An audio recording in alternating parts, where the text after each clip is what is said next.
Hello friends, Ash here with Gents. Hope you're doing well. Welcome to my den of fragrance solitude. We got a haul for you guys today. 5 fragrances. These are some really nice high-end scents here. And I'm gonna let you guys know what I like and what I dislike about them because this is a glorified first impression haul. Fit for kings. So let's jump into it.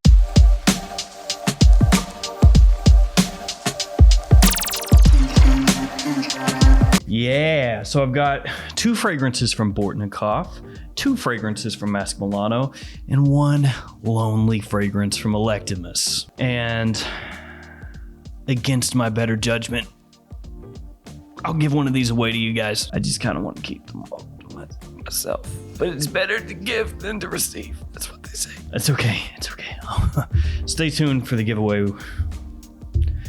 Yeah. Today's video is sponsored by MAXAROMA.com. If you're unaware of MAXAROMA, they're a big time discounter. They've got a bunch of niche fragrances, designer fragrances, indie fragrances, and they're adding new brands all the time. I think that's their thing, you know, they love to get new brands in there, as many as they can get. They're like, let me distribute your product. So shout out to MAXAROMA for sponsoring the video. I have a link in the description to their website. Bookmark that website. Anytime you're shopping for a fragrance, again, whether it's indie, niche, designer, check out MAXAROMA.com. All right, where to start? I think I'm gonna start with the Lonely Electimus. Now I just got this one in. It still has the little plastic piece over the label. This is the best part. Take the little plastic piece. Come on. And just... Ooh. Don't pretend that you don't do that anytime that you get anything in that has a little peel away plastic thing on it. That's the best. Now this one is Alcaut, and if I'm mispronouncing that, my bad. This one I believe is an exclusive, or was originally an exclusive to Kuwait. Electimus, like always, with the sick presentation. The bottle, you could curl this thing. It's got to weigh like 3 or 4 pounds. I mean, that wouldn't be very effective at building muscle, but it's got some heft to it. Love the presentation on these, and the boxes are fantastic also. Now, this is, again, kind of a glorified first impression. I've smelled these fragrances before, but in passing. So not really something where I'm hyper in tune with what's going on here with these scents. Let's go ahead and give this one a spray, shall we? And we'll talk about it a bit. Wow, what an atomizer. Yeah, this is not for amateurs. Some of these fragrances today are gonna be more readily accepted by people that are really into fragrances. So I'm just throwing that out there right now. If you have never really experienced niche fragrances at all, or if your experience with niche fragrances is, Creed and Parfums de Marly, maybe Bond Number 9 or Mancera, those are great brands, but a lot of these fragrances are going to be maybe out of step with what you would consider wearable. Not that they are unwearable. I don't think they are, but they're more challenging. That's what I'm trying to say, boiled down in the simplest of terms. When you look at the note breakdown here, it's super simple. Oud, ambergris, labdanum, musk. That's it. Not a lot going on. Then you smell it, ooh, there is a lot going on. It has a greenness to it. It has a leathery facet, a little bit animalic as well. It's musky underneath it all, not sweet. Maybe you would be thinking that there would be more sweetness from the labdanum, more of this kind of ambery, warm sweetness, but you don't get a lot of that. It's got a faint, like petrol kind of vibe to it as well. Gasoline smell, packs a big punch. It is unforgiving to an extent, and it smells really good. The issue with this one is going to be the vast majority of people, unless they are heavily into niche, is not going to dig it. If we're talking people in the US. Now, obviously this is not made for a US market. Again, if memory serves correctly, it's a Kuwaiti exclusive, or was originally, so obviously it's made for that market. But man, does it stick out. Quality is great, super solid fragrance. The issue with that one is gonna be wearability. Even for me, there aren't a lot of situations I could pull that off in, just being honest with you. And yes, of course, wear what you want when you want, but sometimes it's nice to have other people like what you're wearing too. Next up, we're going with Bourtnikov. This is a house that I already owned a few fragrances of and added to my collection here. So we've got Bourtnikov Classica first, and this is this is pretty pricey. This one goes for $350 for a 50 ml size bottle. And Bourtnikov has changed up their presentation a bit, and it's given me strong Raja Parfum vibes. Now, just as an example, here's the Bourtnikov Classica, and here is Raja Parfum Oligarch. Do you see any similarities here? It's pretty close. You got the little Raja logo at the top here. You got the Bourtnikov B on the top here. You got the little B right there. The Raja Parfum logo right there. It's close. Now, I'm not hating on Bourtnikov. I'm just pointing out the obvious. Now let's go ahead and give Classica a spray. Whoo, that's good.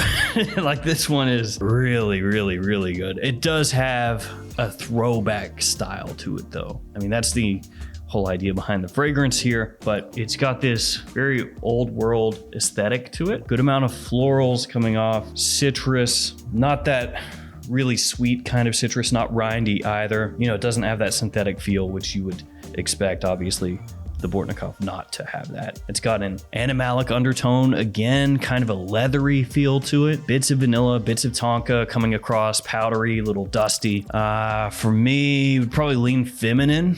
I mean, overall, I think it's unisex, but it would lean overall closer to the feminine side of things, I should say. It really, really pushes too. That thing is strong, which you would expect. It's pricey, it's an extrait de parfum. It is a really classy fragrance.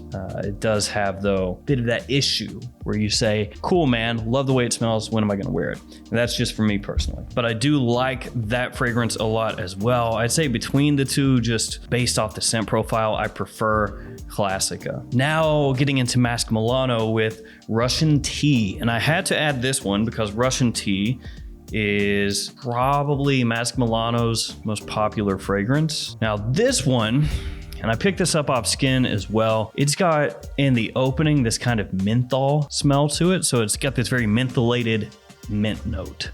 And I pick it up immediately. It's like the first thing that my nose kind of grabs onto. It's like, oh, menthol. And for me, I kind of like waffle back and forth between, oh, I like that, and I don't really like that much at all. And this does not smell at all like Royal Mayfair from Creed, but I think that some people have a similar vibe with Royal Mayfair when they smell that opening of that fragrance, and they get that sort of eucalyptus, and then they go, nah, not for me. This has the same potential to do that for people that Royal Mayfair does, where you smell the opening, and if they really catch on to that menthol and just decide right away, no thanks, then that's gonna be that. Now as this one dries down, it gets smokier. You get that black tea that comes out, becomes really prominent. So that mentholation, it's not there the whole time or anything. It's just potentially off-putting in the opening. On the whole though, I do think that it's a solid fragrance. I get the reason that so many people like it.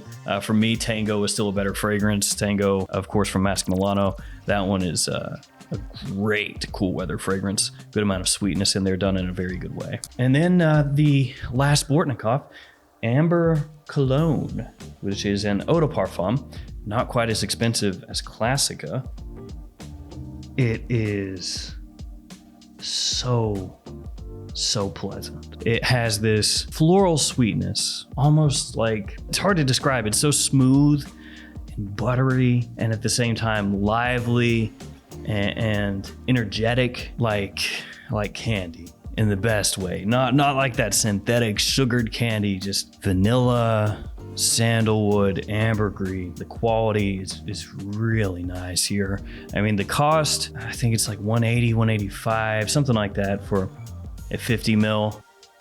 It's a little bit denser off Skin, a little bit richer than off the tester strip, which makes sense because tester strips so often will take that citrus and just really elevate it. You know, they'll make it sing, and then you spray it on Skin and it kind of gets a little bit quieter, but it's still there, still prominent. Floral notes meld together perfectly with, again, the vanilla, the sandalwood. It's a great fragrance. That one, I get hyped for that one. Amber Cologne is pretty much right down the middle. Unisex. Maybe some people would think it leans a little feminine because of the florals that are used in here, but for me, right down the middle, unisex. For that matter, Classica, I mean, that's really right down the middle unisex as well. I know that for me, like I said, maybe it leans a little more feminine when I smell it, but it's truly unisex. Oh, and one thing with these Bortnikovs, don't pick them up by the cap. I know a lot of you don't, but yeah, don't try to lift this by the cap. Last but not least, Mask Milano Love Kills. Now, Love Kills is gonna be the most feminine of the bunch. So this is more fragrance for my wife. Rose, geranium, cedar, and ambrette. It is a very rose-forward fragrance. Actually, I believe that it has rose used multiple times, different types of rose, if I'm correct in remembering that. It's a nice rose. It's fresh, not really an aquatic rose. Sometimes you get these rose notes that have the smell like they've been spritzed with water, almost like at a florist shop, and I really like rose notes that are like that. This one is really nice. It's got a soft kind of woodsy undertone to it, a little bit of sweetness, freshness, like I said, is there, just not in a fresh green sprayed kind of way. A little bit powdery. Well done. Good performance. The quality is nice. Of all these, the one that I personally would wear the least, but again, for the wife, because it is something that I would like to smell. Absolutely. So overall, in this haul, Amber Cologne, that's my favorite.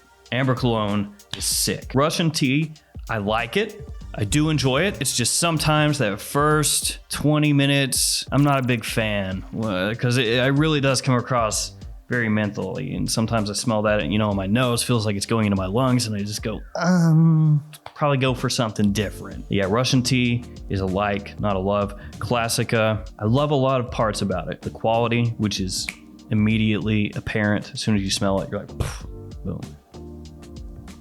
Then at the same time, I think to myself, when am I going to wear it? One of those fragrances that I love to smell, love to own, but it's almost kind of, what do you do with it, And then the Electimus, I love how unapologetic it is. It just doesn't give a crap. It's like, this is what I am.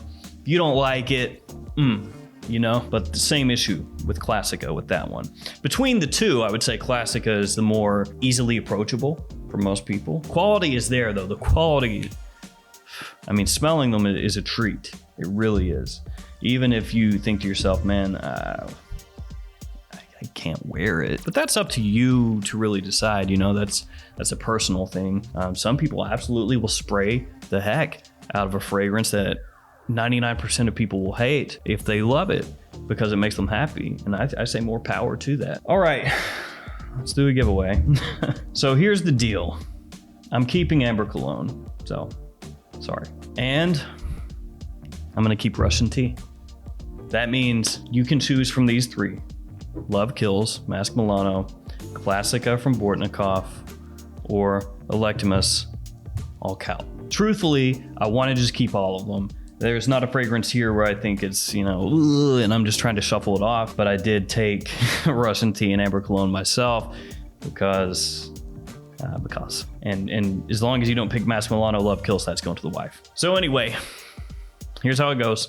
Like the video, be subscribed to the channel. So if you're not, hit the little subscribe button. Leave a comment below and just tell me which of the three. That's all you got to do. Which one do you want? In about 10 days, I'll pick a winner with random comment picker. I'll post it up on the community tab. And if you're the winner, just hit me up and I'll ship it out to you. One last thing with the giveaway that I did recently, there was a scammer. And if you're really on YouTube a lot and you go to the bigger channels, like way bigger than mine, you'll see bot comments, spam comments, scam comments everywhere. So don't fall for any scams or spam spoof bots. If you see a comment that says Gents with a little check mark and you click into it and it's my channel, that's me. But if it's a different name or it doesn't have the check mark or it's not my channel, even if they use my logo, that ain't me. So be safe out there, guys. That's all I'm saying. All right, it's gonna do it for me. This haul,